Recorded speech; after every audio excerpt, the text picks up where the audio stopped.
ব্রণ তো চলে যায় কিন্তু রেখে যায় তার দাগগুলো।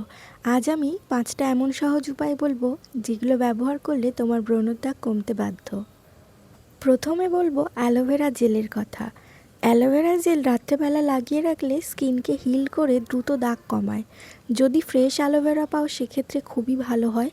চেষ্টা করবে রাত্রেবেলা ব্যবহার করতে। এরপরে আসি টমেটোর রস। দিনের বেলা ব্যবহার করবে। টমেটোর রস দাগের উপর 10 মিনিট লাগিয়ে রেখে ধুয়ে ফেলবে। এটা তোমার ত্বকের ট্যানিং তার সাথে ব্রণর দাগ দুটোই কমাবে। এছাড়া প্রতিদিন রাতে বা সকালে একবার করে 5% নায়াসিনামাইড ইউজ করতে পারো। এটা পিগমেন্টেশন কমাবে, দাগ অনেক হালকা করবে।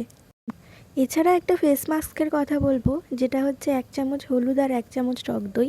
এটা মিশিয়ে 10 মিনিট দাগের উপর লাগিয়ে রাখবে। ইনফ্লামেশন কমিয়ে স্কিন ব্রাইট করবে। তোমরা কি জানো সূর্যের আলোয় দাগ আরও গাঢ় হয়? তাই সেটা বন্ধ করতে প্রতিদিন SPF 30 বা 50 লাগাও।